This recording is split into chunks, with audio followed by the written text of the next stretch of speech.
Hola, hola, ¿cómo están? Muy contentos de regresar aquí con ustedes a Viviremos Positivo este mes que cumple ya un año la pandemia y también pues un año Viviremos Positivo. ¿Cómo está, Pamela? Excelente, la verdad que súper contenta de estar nuevamente acá. Ya hacía falta, a pesar de que nos vemos en meditaciones y hacemos otro montón de cosas que estamos en estas semanas.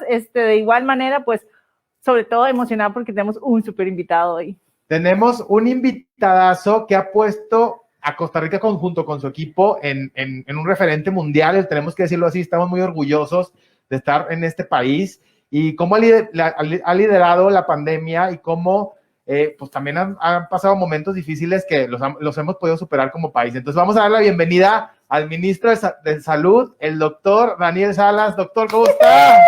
Bienvenido. Hola, hola, ¿cómo están, Jorge, Pamela, ahí? ¿Tal? Pues muy bien, muy contentos de que esté aquí con nosotros. Y bueno, queremos primero conocerlo como persona, ¿verdad, Pamela? Sí, la verdad que teníamos muchas incógnitas, hicimos la tarea, averiguamos un poco sobre su vida, porque de repente, doctor, nos tocó conocerlo a usted en la pantalla y empezar a vivir no solo lo que estaba sucediendo en el mundo, sino ya en el país, y usted se vuelve una figura donde nosotros tenemos que empezar a verlo todos los días, a escucharlo, a aceptar las regañadas y entender un poco lo que estaba sucediendo. Entonces, antes de todo, queríamos saber, porque nos llamó mucho la atención de dónde viene el doctor, por qué estudia lo que estudia, por qué hace lo que hace. Entonces, si nos puede resumir un poquito quién es Daniel Salas, o sea, por qué estudió medicina. Sí, bueno, yo soy un tibaseño de cepa, aunque por herencia yo diría de mi papá, terminé siendo manudo. Y yo fui a la escuela pública de Tibás, a la Miguel Obregón, fui al colegio público también de Tibás, al Mauro Fernández, y después fui a la Universidad de Costa Rica, donde me gradué como médico cirujano. Yo en realidad nunca había sido como esos niños que desde pequeñito dice voy a estudiar para ser médico.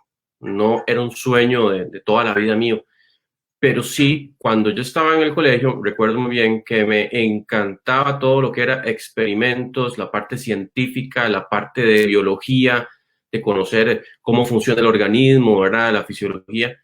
Y siempre me ha encantado mucho tratar de ayudar a la gente.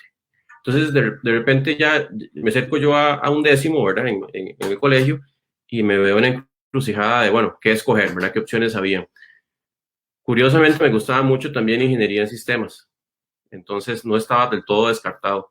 Pero al final termino estudiando medicina y claro, me gustó mucho porque esa combinación de la parte de biología, de ciencias, de la evidencia científica, de la salud, me llamaba mucho la atención y por eso es que terminé estudiando medicina. Y ya cuando resulta que termino la carrera y entonces voy a escoger en el servicio social la ficha, me tocó como la ficha 70 y algo, de 100, había, ¿verdad? Y entonces resulta que una de las que habían era en el Ministerio de Salud, de las que quedaban. Uno en realidad se gradúa de médico con la visión de atender pacientes, no de salud pública, no de la parte administrativa, ¿verdad? De epidemiología, pero digo yo, bueno, hay un año, pues, como decimos, no hace daño, ¿verdad? Un año de, pues voy, experimento, veo cómo es el asunto, ya tengo una perspectiva más clara. Y resulta que me encantó desde sus inicios, ver haciendo un análisis de situación en salud. Fui a Ciudad Quesada y ahí me quedé en Agüetar Norte como 3 años por allá. Y después ya me vine para acá a justamente, de que salió la oportunidad de asumir el programa de inmunizaciones, ¿verdad? En el nivel central y entonces ya me quedé por acá y ahí hice mi carrera siempre en el Ministerio de Salud. Ok, doctor, fíjese que ahorita que necesita Ciudad Quesada, el mejor mondongo que me he comido es en el mercado de Ciudad Quesada, delicioso, no sé si ha ido, ahí donde están los relojes. Pero bueno, y luego estudió también epidemiología, que vea, ni siquiera lo puedo pronunciar, y lo estudió antes de que pasara todo esto, era como si ya supiera o por qué se ha interesado en este tema, y bueno, le ha tocado antes de este virus, pues también otros, ¿no? Entonces, ¿por qué estudió eso? ¿Cómo se le ocurrió en su momento? No, en realidad yo estudié medicina, bueno, la parte de epidemiología, ya había hecho antes de epidemiología una maestría de salud pública. que al final no obtuve el título porque por cosas de la vida se complicó el trabajo final de graduación, pero sí quedé con todos los cursos aprobados, excepto ya ese último. Y después entonces siempre me ha gustado montones la parte de estadística, de números, de proyecciones, de saber, ¿verdad?, cómo está el comportamiento, los determinantes de las enfermedades y de los eventos en salud. Y eso justamente es la epidemiología, es el estudio aplicando herramientas estadísticas para entender cómo se mueve el entorno en salud, en tendencias, en números, en el histórico, en análisis de ver cuáles son los factores que más inciden para que un evento se dé o se materialice, todo con rangos estadísticos. Esa parte siempre me gustó mucho. Entonces yo, desde que empecé en el Ministerio de Salud, siempre me gustó mucho el análisis de los datos. Y entonces, claro, se me presenta la oportunidad de hacer epidemiología, no la desaproveché y me fascina. O sea, yo les puedo decir que sigo leyendo mucho sobre el tema, ¿verdad?, tratando de actualizarme y es un tema que es muy... Y claro, el manejo de epidemias pasa ineludiblemente por la epidemiología, ¿verdad? Entonces, también, pues, curiosamente, me tocó, siendo ministro de Salud, epidemiólogo, también, pues, afrontar o estar sentado en la silla del ministro de Salud, ¿verdad?, en una pandemia como esta. Y muy acertado, porque en realidad, imagínense, o sea, nos cambió el mundo, tuvimos que aprender con usted. Yo les soy muy sincera, todos hemos visto, yo no sé si es una costumbre del tico, qué es lo que sucede, pero cuando sucede algo en el mundo, siempre creemos que no nos va a pasar. O sea, es como, estamos muy lejanos, todos seguimos muy relajados, oímos, y como dice usted, de repente resulta que hay datos, hay información que nosotros tenemos que empezar a digerir, que tenemos, bueno, los que somos padres de familia, tenemos que empezar a aterrizar a nuestros hijos y contarles lo que está pasando, y empezamos a tener y actuar de una manera diferente.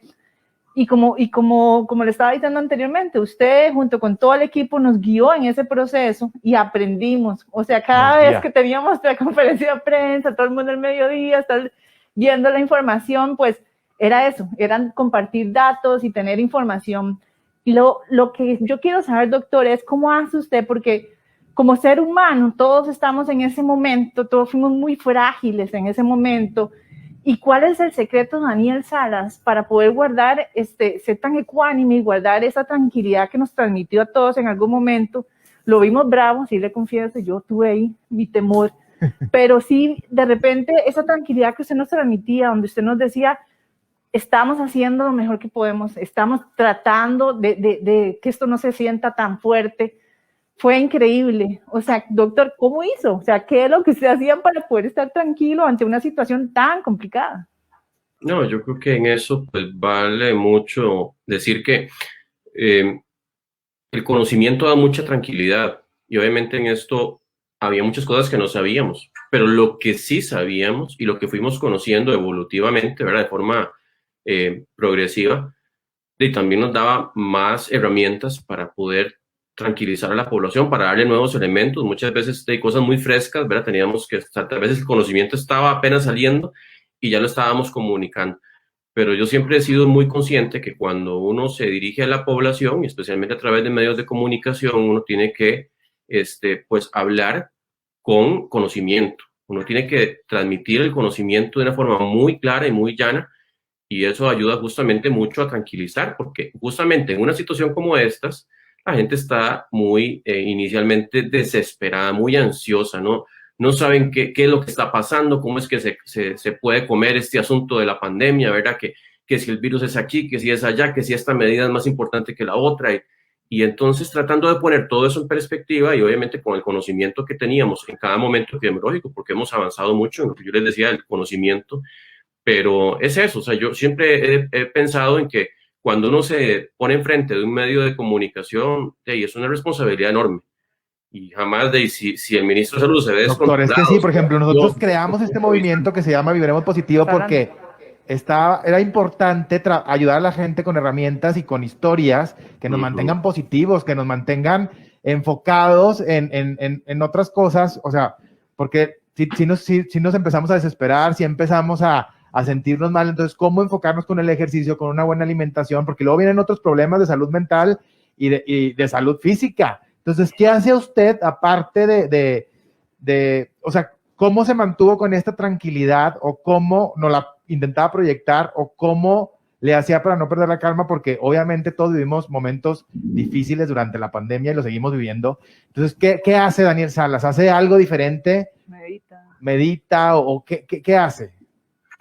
Sí, yo, bueno, trato de alimentar la parte espiritual, ¿verdad? Una comunicación. Yo sí creo en un ser supremo, ¿verdad? Una entidad suprema, y trato de mantener cierta comunicación frecuente con esa entidad. Yo creo que al final, el mundo siempre está en una, ¿cómo le diría yo? Una encrucijada entre lo que es las manifestaciones de odio, ¿verdad? De irrespeto, de criticar solamente por criticar, ¿verdad? De hacer daño.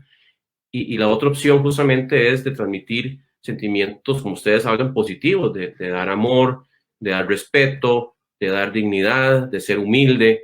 Y yo totalmente me articulo en esa segunda, ¿verdad? Yo creo que de los que están en la parte de odio, de las noticias falsas, ¿verdad? Que empiezan rumores, que empiezan cosas que desestabilizan, y pues lamentablemente no aportan, ¿verdad? Para un mejor país, un mejor mundo. Entonces yo voy mucho en esa vibración, y claro que al final tener un equipo muy competente también que apoya, eso da mucha tranquilidad, porque jamás es solamente el trabajo del ministro. Claro que el ministro es el que ponía la cara la mayoría de las veces y la sigue poniendo, pues eventualmente, pero hay un equipo detrás mío que es muy bueno, técnicamente muy comprometido, y eso también habla de esa tranquilidad que al final tenemos al poder dirigirnos a la población, y ni qué decir de la familia, ¿verdad? De los compañeros, de los amigos, pero principalmente el núcleo familiar, mi esposa, mi hija, que han sido también un bastión importantísimo, y sin posiblemente ellas no hubiera llegado hasta acá, ¿verdad? Ese asunto de la comprensión, del amor, ¿verdad? De sentir que ellas están apoyando, y aunque tal vez mi hija con 5 años recién cumplidos no entiende mucho, pero definitivamente de su magia de niña, ¿verdad? Y todo ese mundo lindo de juegos y de abrazos y todo eso da mucho equilibrio y mucha tranquilidad también. De hecho, doctor, ahora que toca el tema, bueno, mi hija todas las noches reza, y bueno, nosotros quedamos en un convenio en la casa de no mencionar, digamos, el coronavirus como tal. Entonces ella siempre reza todas las noches y dice que se vaya esa enfermedad, que ya va a desaparecer. Y yo creo que ese es el tema de la empatía. Mucho demostró Costa Rica el hecho de unirnos para poder también cuidar a los adultos mayores, a las personas de alto riesgo. Bueno, yo soy asmática, y bueno, el susto que me dio cuando, después de todos los cuidados del mundo, no me regañe porque sí me cuidé, y me dio, o sea, de repente salí positiva, y entonces me tocó vivir detrás, que yo creo que eso es muy importante, porque no es solamente cuidarse con la enfermedad, sino es cuando estás enfermo de ser más empático con la persona, porque de repente te das cuenta que la gente tiene un concepto muy erróneo de que esta enfermedad es como algo muy malo, que de repente le tengo mucho miedo. Y yo tuve temas de vecinos, por ejemplo, que salían corriendo, o sea, me veían y se iban, y cosas así, y yo decía, bueno, tenemos que tener mucho más educación para entender que esto no es solamente como que la enfermedad, sino que hay un ser humano que está sufriendo esto, que hay un ser humano que también tiene familia, que hay un ser humano tratando de sobrellevar la situación. Y bueno, gracias a Dios a mí no me dio muy fuerte, y bueno, hice la cuarentena tal y cual, pero son cosas donde uno también toca vivir del otro lado, y usted también lo tenía que vivir viendo la pantalla, viendo el día a día en el hospital, viendo a las personas. Y ahí es donde viene mi pregunta: ¿cuál de todos estos momentos, porque hubo muchos, cuál de estos momentos cree usted que fue el más difícil, el más impactante para usted, y cómo lo sobrellevó? Bueno, yo creo que sin lugar a duda el asunto con mi padre, ¿verdad? Todo lo que pasamos, eso fue lo más duro, y ahí yo sí les digo que tal vez fue el momento más sombrío, ¿verdad? Donde uno en algún momento incluso pues decía, hey, hay que seguir, pero fue un momento de flaqueza tal vez mayor, ¿verdad? Porque es un asunto que obviamente le impacta a uno directamente, y yo nunca había perdido una persona cercana, ¿verdad? Así, entonces sí fue muy duro, pero como usted dice, el hecho de ir a los hospitales, de ver los pacientes, de escuchar las historias, ¿verdad? De los amigos, de los vecinos, de todo es muy conmovedor todavía. Yo les sigo diciendo que yo conozco casos cercanos, no casos de personas que han no solamente perdido una, sino 2 o más personas por el COVID. Igual hay personas que no han perdido ni una persona cercana, pero es muy duro, o sea, es una situación muy difícil, y que claro que salir adelante en medio de esta pandemia. Yo sé que todos estamos muy cansados, ¿verdad? Hemos tenido que tener un nivel de concentración, de disciplina mayor, y quisiéramos que ya no tener que usar esas mascarillas, ¿verdad? Que están usando ustedes y todas las medidas y poder hacer los aforos normales y todo, pero todavía estamos en pandemia. 2021 es un año de esperanza porque estamos vacunando, pero todavía no se descarta que hay una ola fuerte cercana. Doctor, de verdad, muchísimas gracias por compartirnos esto y de verdad es un honor verlo. O sea, necesitamos un líder como usted y que a pesar de que pasara toda esta situación difícil con su padre y todo lo que usted vivió alrededor y la gente que conoció, pararse ahí, regresar, poner la cara, de verdad, es una inspiración. Necesitamos hacer este tipo de cosas. Y al fin, ¿cómo lo sobrellevó? ¿Cómo después de vivirlo, cómo continuó? Porque no es fácil volverse a parar ahí. ¿Es un tema de decisión? Sí, es un tema de fuerza interna, de apoyo del equipo, de saber que también como líder tenía que dar un ejemplo, ¿verdad? Y seguir, no rendirme, seguir adelante, es dar esa sensación, ¿verdad? De que estamos unidos y que seguimos en esto. Entonces también encontré las fuerzas obviamente en Dios, en la familia, en el equipo, en los amigos, pero yo creo que también es parte de decirle a la gente, estamos diciendo no tire la toalla, no se vale tirar la toalla, y ahí seguimos trabajando duro por el bienestar de la población. Inclusive, bueno, como le contaba, nosotros nos tocó hacer el programa y a mí me tocaba hacer el programa desde mi casa, en la habitación, y justamente ese era el mensaje, ¿no? Que la gente viera que podíamos seguir, que sí, que al contrario, que la mente es poderosa, que tenemos que entender que ahora es cuando tenemos que tener fe, cuando tenemos que tener confianza. También un orgullo, porque sabemos que el apoyo en la parte de salud ha sido increíble. De hecho, cuando nosotros nos tocaba entrevistar personas de otros países, estuvimos gente increíble, líderes increíbles, y una de las cosas que resaltaban era cómo Costa Rica lo manejaba. Y bueno, el corazón se nos hacía gigante, ¿verdad? Donde nosotros todos orgullosos decíamos que estábamos sobrellevando muy bien la situación, que no era fácil, que lo que veían en otros países o lo que escuchaban en otros países era muy positivo, pero sin embargo la situación en el país era complicada, o sea que no era como que no estaba pasando nada, sino que teníamos un muy buen equipo detrás que nos estaba ayudando. Entonces, en esa parte, pues sí, Costa Rica queda, ¿verdad?, en alto, y ahí es donde también nosotros reflexionamos y empezamos a valorar nuevamente, porque todos sabemos que aquí tenemos un respaldo de salud increíble. Bueno, yo lo digo porque yo lo he usado mucho, pero son cosas que también vuelve a entender el costarricense, ¿verdad? Donde volvemos a entender el por qué tenemos una obligación o por qué tenemos que seguir nosotros también apoyando como costarricenses a todo el equipo para que por favor podamos seguir ayudando a otros, no solamente a nosotros, porque también habían otras personas que no tenían tan buena suerte y necesitaban estas atenciones. Aquí, doctor, agradecerle de verdad el hecho de poder transmitir, de poder enseñarnos a todos nosotros cómo se lleva una pandemia.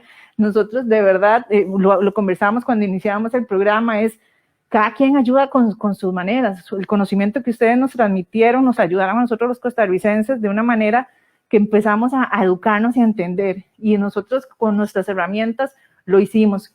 ¿Cómo invita usted a los costarricenses para que hagan eso, para que no se queden de brazos cruzados, que no solo se trate de cuidarme a mí mismo y no entender que hay gente alrededor y tener empatía?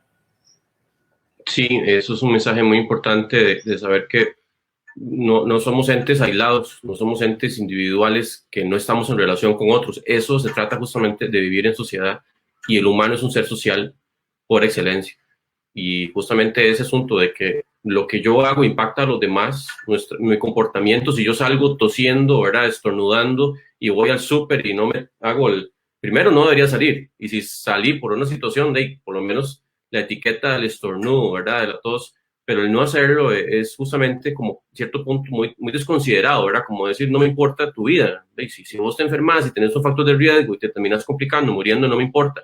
Yo creo que tienen que importarnos nuestras decisiones, así como lo vimos con el tabaquismo, ¿verdad?, que el que fuma y el que se expone, que no quiere fumar, pero se expone al fumado de segunda mano, ¿verdad?, también se puede enfermar con cáncer o con otras enfermedades alérgicas o lo que ustedes ya saben, y con esta pandemia muy parecido, ¿verdad? Entonces también es tener esa consideración, esa empatía de saber que si yo no tengo factores de riesgo o tal vez no tengo la edad para complicarme, bueno, igual puede ser que sí, o sea, no es que tampoco está asegurado de que no exista la posibilidad, pero saber que hay otras personas que están alrededor mío que sí pueden tener esos factores de riesgo, que pueden terminar sufriendo, hasta incluso muriendo, ¿verdad? Si yo justamente no cuidé mi entorno, no me cuidé yo mismo, no cuidé a los demás. Entonces es un tema de amor, de dedicación hacia los demás. Doctor, y bueno, podemos saber cuánto va a durar la pandemia. Yo sé que no es adivino ni nada, pero se tienen estadísticas ahora que llegan las vacunas, que estamos vacunándonos. ¿Cuánto más vamos a durar así? ¿Tiene algo que nos pueda motivar un poquito a dar más esperanza?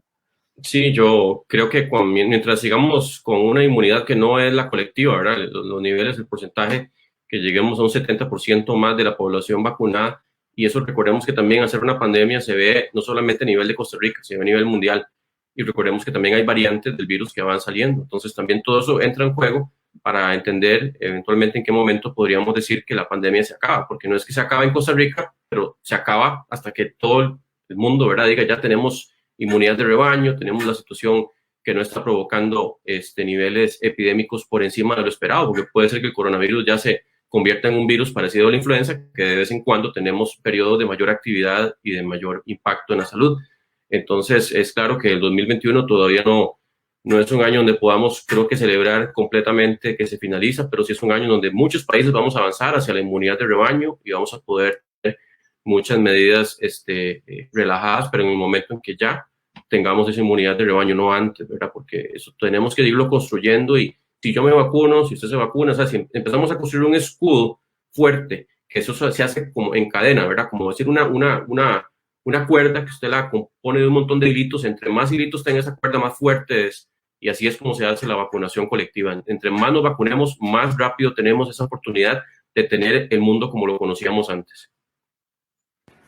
Claro, y nos toca ir volviendo un poquito a la normalidad, por lo menos en la parte de economía, en la parte de trabajo, se ve más movimientos, ya hay presas otra vez, y yo creo que ahí, doctor, cuando uno siente como que de repente viene la normalidad y que como que ya la cosa, la gente se relaja, y yo creo que el mensaje muy importante que debemos tener es, no ha terminado, no es tampoco que tengan miedo, pero simplemente es, hay que tener los cuidados, porque de repente cuando uno ve gente en la calle o carros, dice, bueno, no ha pasado nada, y más nosotros que somos más relajados, y yo creo que esa parte que usted está diciendo es súper importante. Algo muy, antes ya para ir cerrando, algo que le quiero preguntar, doctor, es, ¿cómo se ve el doctor después de todo esto? O sea, porque hay la incógnita de nosotros, si nos va a hacer falta, vamos a decir, ¿qué va a pasar con el doctor Daniel Salas? Entonces, ¿cómo se ve usted o qué siente por lo menos o qué anhela en todo este proceso cuando una vez que creamos que ya logramos esta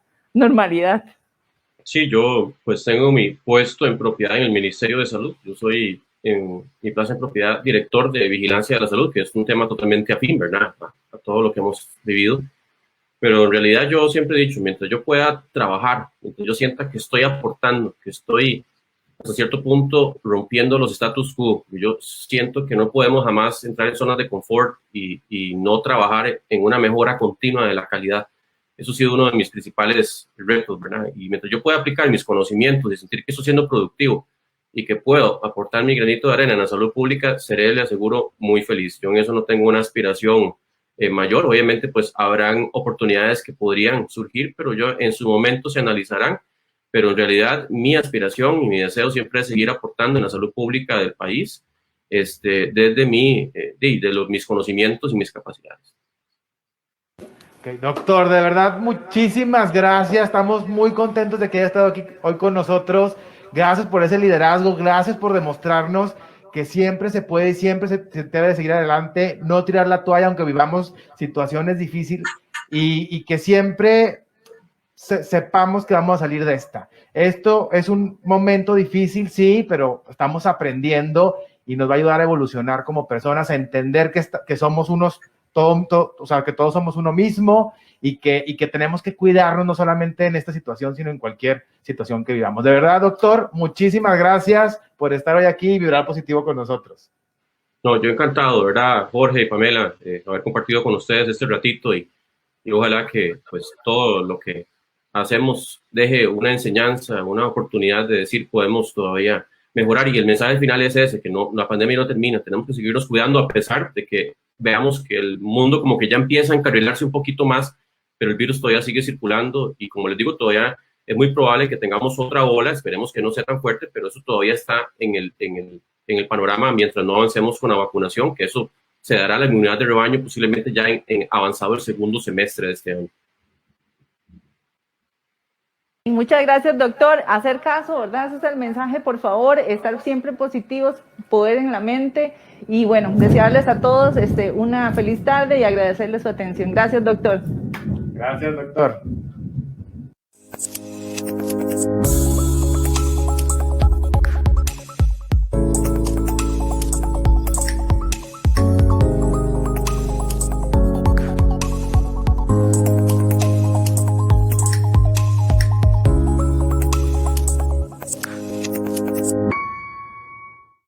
Bueno, ¿con qué nos quedamos hoy del doctor Daniel Salas, el ministro de Salud de Costa Rica? Bueno, que es un líder nato, que tenemos que guardar la calma y que tenemos que también seguir instrucciones para poder pasar estas situaciones que no nos gustan. Siempre vamos a poder salir adelante y hay que tener fe y esperanza para lograrlo.